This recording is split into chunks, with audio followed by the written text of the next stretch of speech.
Hello guys, आज की इस वीडियो में आप सभी का स्वागत है। और आज हम बात करने वाले हैं कि ज़ीरोधा में ट्रेडिंग और निवेश करते समय कौन कौन से चार्जेस लगते हैं।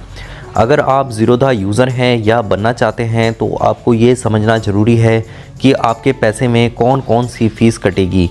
तो चलिए बिना देरी किए सीधे शुरू करते हैं। ज़ीरोधा में अकाउंट ओपनिंग चार्जेस। सबसे पहले बात करते हैं ज़ीरोधा अकाउंट खोलने की फ़ीस की। ज़ीरोधा में डीमैट और ट्रेडिंग अकाउंट खोलना बिल्कुल फ्री है।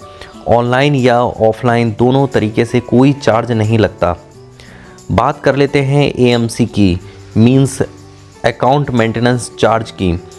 अकाउंट खोलने के बाद आपको हर साल खाते में अकाउंट मेंटेनेंस चार्ज देना होता है। ज़ीरोधा की एएमसी फ़ीस है 300 प्रति साल, यानी 75 रुपये प्रति क्वार्टर, प्लस जीएसटी अलग से इसमें देना पड़ता है। ये चार्ज आपके डीमैट अकाउंट के मेंटेनेंस के लिए लिया जाता है। ज़ीरोधा का ब्रोकरेज चार्ज। अब आती है सबसे अहम बात, जिसे हर ट्रेड करते वक्त ध्यान में रखना पड़ता है, ब्रोकरेज चार्जेस।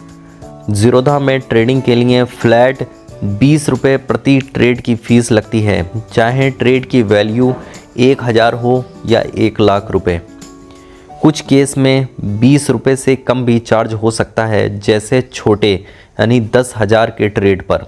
ट्रेडिंग सेगमेंट के हिसाब से चार्जेस इस टाइप से लगते हैं, जैसे इक्विटी डिलीवरी।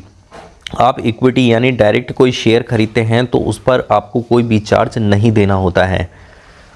इक्विटी ट्रेडिंग, यदि आप इक्विटी की ट्रेडिंग करते हैं, सेम डे में खरीदते हैं या बेचते हैं, तब आपको 20 रुपये या 0.03%, इन दोनों में से जो भी कम होगा वो देना पड़ेगा। इक्विटी फ्यूचर, यदि आप फ्यूचर्स में ट्रेड करते हैं तब भी आपको 20 रुपये या 0.03%, जो दोनों में से कम हो वो देना पड़ेगा।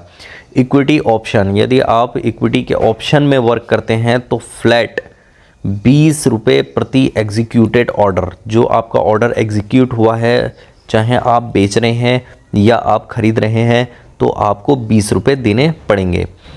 करेंसी फ्यूचर, यदि आप करेंसी के अंदर फ्यूचर में ट्रेड करते हैं तब आपको 20 रुपये या 0.03%, दोनों में से जो भी कम हो वो देना पड़ेगा। करेंसी ऑप्शन, यदि आप करेंसी के अंदर ऑप्शन ट्रेडिंग करते हैं तब आपको 20 रुपये प्रति एग्जीक्यूटेड ऑर्डर पर देने होंगे। कमोडिटी फ्यूचर, यदि आप कमोडिटी के फ्यूचर में ट्रेड करते हैं तब आपको 20 रुपये या 0.03%, जो भी कम हो दोनों में से वो देना पड़ेगा। कमोडिटी ऑप्शन की बात कर लेते हैं। यदि आप कमोडिटी ऑप्शन में ट्रेड करते हैं तब आपको 20 रुपये प्रति एग्जीक्यूटेड ऑर्डर के लिए देने पड़ेंगे।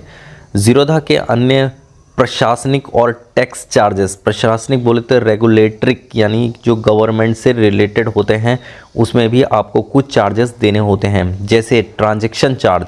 एनएससी और बीएससी जैसे स्टॉक एक्सचेंजेस पर ट्रेड वैल्यू के हिसाब से बहुत कम चार्जेस लगते हैं, लगभग 0.00297% से 0.00375% तक के चार्जेस आपको देने पड़ते हैं। Security transaction tax STT, delivery पर 0.1%, खरीद और बिक्री दोनों पर आपको देना पड़ता है। ये होता है सिक्योरिटी ट्रांजैक्शन टैक्स। इंट्राडे पर सिर्फ बिक्री पर 0.025% देना होता है। अब बात कर लेते हैं जीएसटी हर जगह एप्लीकेबल हो गई है। इस समय आपको ये 18% लगता है। Brokerages, transaction charges, SEBI fees आदि पर 18% जीएसटी लगता है। सेबी चार्जेस, सेबी कितने चार्ज लेती है? 10 रुपये प्रति करोड़ ट्रेडेड वैल्यू पर, यानी मतलब 1 करोड़ ट्रेडेड वैल्यू पर अगर आप करते हैं तो आपसे 10 रुपये सेबी चार्ज लेती है। स्टैम्प ड्यूटी चार्ज, ये राज्य सरकार द्वारा लगाया जाता है, करीब 0.015% से 0.003% तक कीमत पर निर्भर करता है। डीपी चार्जेस बोले तो डिपॉजिटरी पार्टिसिपेंट चार्जेस, शेयर बेचने पर 15.34 रुपये प्रति स्क्रिप्ट लगते हैं। ज़ीरोधा में ऑटो स्क्वायर ऑफ और अन्य सेवाओं के चार्जेस भी लगते हैं। जैसे अगर आप दिन के अंत में खुली पोजीशन को ऑटो स्क्वायर ऑफ करते हैं तो 50 रुपये प्रति ऑर्डर चार्ज लगेगा। यानी अगर आपका ऑटोमेटिक स्क्वायर ऑफ होता है तो वहाँ पर आपसे 50 रुपये उस ऑर्डर के लिए जाएंगे। ज़ीरोधा कॉइन जैसे म्यूचुअल फंड आदि पर कोई चार्ज नहीं लेता। अब ज़ीरोधा के चार्जेस को एग्जाम्पल के तौर पे समझ लेते हैं। अगर आप 1 लाख रुपए का इंट्राडे ट्रेड करते हैं तो आपके चार्जेस होंगे, इसमें ब्रोकरेज लगेगी 20 रुपये, ट्रांजेक्शन चार्ज लगभग 3 रुपये, STT 0 रुपये, बाई साइड में कोई नहीं लगता, SEBI charge plus GST plus stamp लगभग 7 रुपये। कुल मिलाकर 30 से 35 रुपये तक आपके अकाउंट से काटे जाएंगे 1 लाख के इंट्राडे ट्रेड पर। अब बात कर लेते हैं कंक्लूजन पर। ज़ीरोधा के चार्ज तुलनात्मक रूप से बहुत कम और पारदर्शी हैं। ये फीस खासकर इंट्राडे और फ्यूचर एंड ऑप्शन ट्रेड्स के लिए काफ़ी फ़ायदेमंद है। फिर भी हर ट्रेड पर छोटे छोटे टैक्स और चार्ज होते हैं जो समझना ज़रूरी है। ट्रेडिंग से पहले हमेशा चार्ज और टैक्स की पूरी जानकारी ले लें। अगर आपको ये वीडियो पसंद आया हो तो लाइक और शेयर करें। ऐसे ही शेयर मार्केट से जुड़ी जानकारियों के लिए हमारे चैनल को सब्सक्राइब करें। फिर मिलते हैं किसी नेक्स्ट वीडियो में किसी नेक्स्ट कंटेंट के साथ। तब तक के लिए धन्यवाद।